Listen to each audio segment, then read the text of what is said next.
আমাদের সাথে ছিল তিনজন বড় ভাই, ভাইরা আসছে গোপালপুর থেকে, সেই সকাল 12টায় মেবি। তো ভাই সার্ভিস কেমন লাগলো? আলহামদুলিল্লাহ ভালো। আর আমি আপনাদের পেজের পোস্টটা পাইছি টিকটকে প্রায় 8-9 মাস।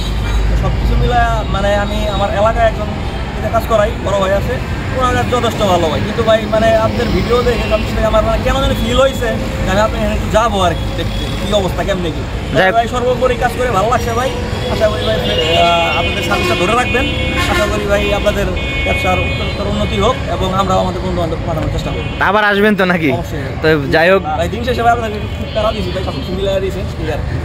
সমস্যা নাই। মেন হচ্ছে কি আমাদের এই সার্ভিসটাই সময়টা বেশি লাগে, তো আমরা এর জন্য আসলে আপনাদের কাছে সময়টা চাই। বাইক আপনাদের, আমাদের যদি একটু সময় দেন তাহলে আমরা কাজটা ভালো করে দিতে পারবো। তো যাই হোক ভাইরা অনেক ধন্যবাদ, আবার আসবেন। আর ইনশাল্লাহ গোপালপুরে গেলে অবশ্যই দেখা করব ভাই। অবশ্যই আসবেন, আপনি দাওয়াত রইল ভাই, ঠিক আছে। আর আশা করি ভাই যাতায়াত ভাই একসময় আসবো আর কি। অবশ্যই বাইক ছাড়াও যদি কখনো এই আশপাশ দিয়ে কখনো যান দেখা করে যাবেন। ভালো থাকবেন। পালসার 150 বাইক, তো বাইকটা আসছে গোপালপুর থেকে।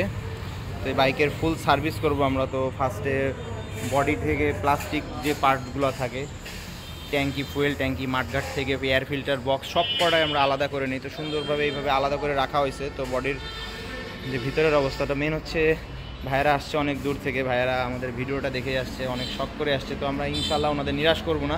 তো পুরো বডি পার্টসটা আমরা আলাদা করে নিছি। তো বডিতে দেখতেই পাচ্ছেন হালকা পাতলা জং আসছে। তো খুব একটা বাজে অবস্থায় নাই বাইকটা, মোটামুটি ভালো অবস্থায় আছে। এই সাইড দিয়ে একটু ময়লা আছে, ময়লাটা আটকায় আছে। তো বাইকের কি কি কাজ পাবেন সাথে থাকবেন, আমরা ফুল ভিডিওটা দিব আজকে। তো যারা দূর দূরান্ত থেকে আসেন একটু হাতে সময় নিয়ে আসবেন। তো বাইকটার কাজ শুরু করতেছি আমরা 1টার দিকে, হয়তো 7 থেকে 8 ঘন্টা সময় লাগবে। তো কি কি কাজ পাচ্ছেন সাথে থাকবেন, দেখানোর চেষ্টা করব। পানি দিয়ে নিব আমরা, ফার্স্টে পানি দিয়ে একটা ওয়াশ দিয়ে নিব। এই ওয়াশটা করলে ময়লা যেগুলো আছে ময়লাগুলো আমরা একটু সফট করে নিব। ভিতরে যে ময়লাগুলো থাকে, ময়লাগুলো হয় কি যে অনেক দিন ধরে বসা থাকে, এই ময়লাগুলো আসলে এইভাবে বাইক না খুললে ক্লিন করা সম্ভব হয় না। তো আমরা ফার্স্টে ময়লাগুলো একটু সফট করে নেব যেখানে যা আছে। তো এরপরে আমরা কি করব সাথে থাকবেন, আমরা দেখাবো। তো ফার্স্টে পুরো বাইকটা 10-15 মিনিট আমরা এভাবে পানি দিয়ে ময়লাগুলো সফট করে নিব। তো আমাদের লিকুইডটা দেওয়ার পরে আমরা এই সাইডটা ভালো করে ক্লিন করে দেই। তো এই ক্লিনটায় অনেকটা সময় লেগে যাবে। তো পুরো বাইকটা এইভাবে না করলে এই ক্লিনটা করা কিন্তু সম্ভব হয় না। আপনারা যারা ভিডিও দেখেন, আমাদের ভিডিওগুলো ভালো লাগলে অবশ্যই শেয়ার করেন। অনেক দূর দূরান্ত থেকে আপনারা আসেন। তো আমরা চেষ্টা করি যে যেভাবে আমরা কাজ করি এই কাজগুলো আপনাদের মাঝে শেয়ার করার। তো পুরো বাইকটা আমরা ঠিক এইভাবে ওয়াশ করব। এই ওয়াশটা করতে প্রায় ঘন্টাখানিক সময় লাগবে। যেখানে যেখানে সম্ভব সব জায়গাতে আমরা ক্লিন করে দিই, প্রত্যেকটা জায়গায় ক্লিন করি। তো সাথে থাকবেন, আরও কী কী কাজ করি এই বাইকের আমরা দেখানোর চেষ্টা করব। তো যারা টিকটকে দেখেন, আমাদের ফেসবুক পেজ আছে, এছাড়াও আমাদের ইউটিউব চ্যানেল আছে RZ bike service, Facebook page আছে RZ বাইক সার্ভিস। আর যারা সার্ভিস করাতে আসতে চান স্ক্রিনে দেওয়া নাম্বারে যোগাযোগ করে আসতে পারেন। আমাদের কোনো সাপ্তাহিক ছুটি নাই, 7 দিনই খোলা থাকে। তো ভিডিওটা বড় করতেছি না, ওয়াশের ভিডিওটা বড় করতেছি না। এরপরে আমরা সেটিংয়ে যাব, কী কী কাজ করি এটা দেখাবো। প্রত্যেকটা পার্টস আমরা এইভাবে ক্লিন করে দিব। মেন হচ্ছে এই খোলার পরে ভিতর সাইডটা ক্লিন করার মতন সুযোগ হয় না কখনো। তো আমরা এই সার্ভিসের ভিতরে ছোট ছোট যে জায়গাগুলো ভালো করে ক্লিন করে দেই। চেষ্টা করি বাইকটা নতুন অবস্থায় যেমন ছিল পরিষ্কার পরিচ্ছন্ন, ঠিক ওইভাবে আমরা চেষ্টা করি যে যত্ন সহকারে কাজগুলো করার। তো সাথে থাকবেন। কার্বোরেটরটা আমরা ক্লিন করে দেবো। তো বাইরের সাইডটা আগে ভালো করে ক্লিন করতেছি। তো সবসময় একটা অ্যান্টি রাশ নেবেন, অ্যান্টি রাশ নিলে ভিতরে বাইরের যে ময়লাগুলো আছে এটা মারার সঙ্গে সঙ্গে ক্লিন হয়ে যাবে। এরপর আমরা ইনসাইডটা দেখব। মেন হচ্ছে এই কার্বোরেটরটা ওভারফ্লো করে, একটু সাইড করলে অতিরিক্ত পরিমাণে ফুয়েল বের হয়। এর কারণ হচ্ছে দেখেন কি পরতের ময়লা, একদম জমা ময়লা।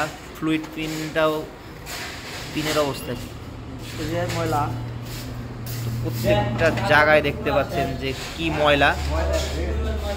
তো কার্বোরেটর অনেকেই বলেন যে ভাই 50,000 চালাইছি আমার কিছু হয় নাই। তো আপনার সবার বাইকে সেম নাই। বাইকটা অনলি কত হাজার চলছে ভাই? 14,000 কিলোমিটার চলছে। আপনাদের ওইদিকে কি অনেক ধুলাবালি নাকি?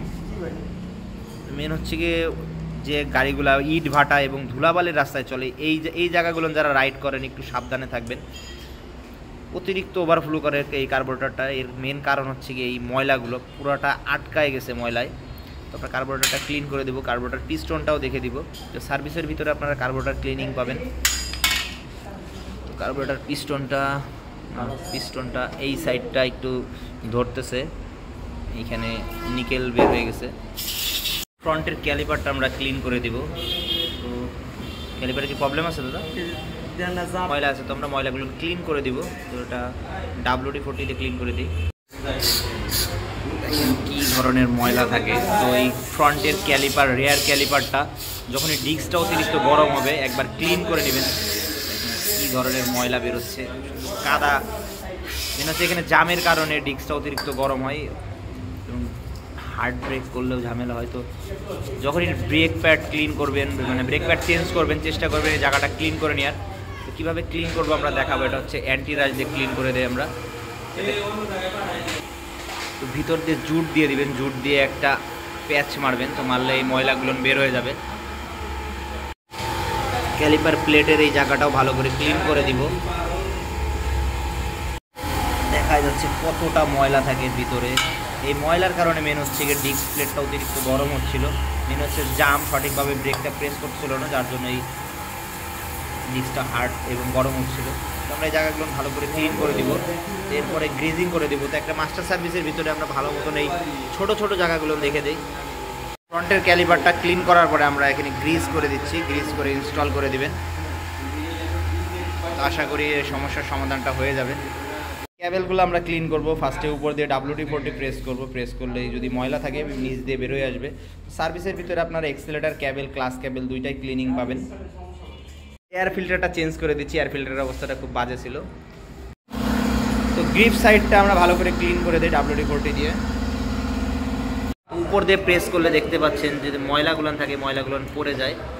তো আমরা WD-40 দিয়ে ক্লাস ক্যাবেল, এক্সেলেটার ক্যাবেল দুইটাই এভাবে ক্লিন করে দিই। তো ক্লিন করার পর আমরা এখানে ইঞ্জিন অয়েল দিয়ে দিচ্ছি এবং cable, escalator cable, class cable দুইটাই ইঞ্জিন অয়েল দিয়ে দেবো। নতুন ইঞ্জিন অয়েল দিবেন।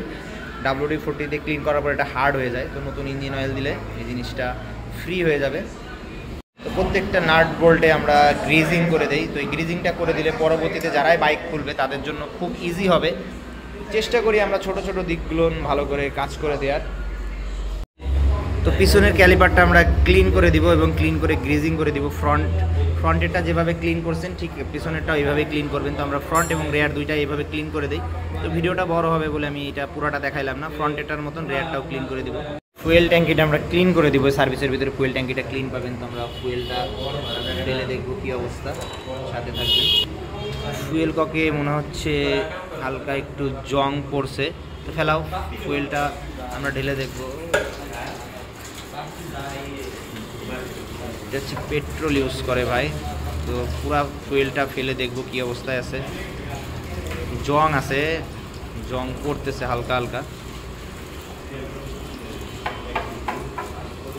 15,000 কিলোমিটার চলছে বাইকটা, এর মধ্যে জং আসা শুরু হয়েছে। তো যারা কম ফুয়েল ইউজ করেন তাদের জন্য বলছি ফুয়েলটা বেশি ইউজ করবেন এবং উপরের একটা লাইন আছে, লাইনটা ক্লিয়ার রাখবেন। পালসার ডাবল ডিস্ক মডেলে এই সমস্যাটা, ম্যাক্সিমাম বাইকে এই সমস্যাটা হয়।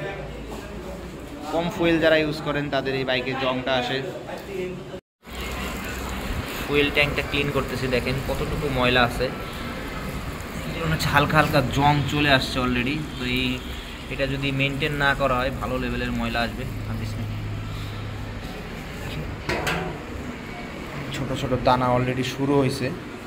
তো ফুয়েলটা কম ইউজ করলে ঝামেলাটা হয়। আরও আমরা একটা লাইন আছে, বাইপাস লাইনটা ক্লিয়ার করে দিব। আলহামদুলিল্লাহ বাইকের কাজটি কমপ্লিট করা হয়েছে। তো আমাদের এইখানে যে লাইনটা নিচ দিয়ে হাওয়া মারলে বোঝা যাবে হাওয়াটা আসতেছে হাতে, তার মানে ক্লিয়ার আছে। তো লাইনটা মোটামুটি ক্লিয়ার আছে। বাইক ওয়াশ করার পরে এই সাইডগুলো একটু খেয়াল রাখবেন, পানিটা যাতে ভিতরে না যায়। এই লাইনটা ক্লিয়ার না থাকলেই পানিটা ভিতরে যায়। তো ক্লিয়ারই আছে। আলহামদুলিল্লাহ বাইকের কাজটি কমপ্লিট করা হয়েছে। তো আমাদের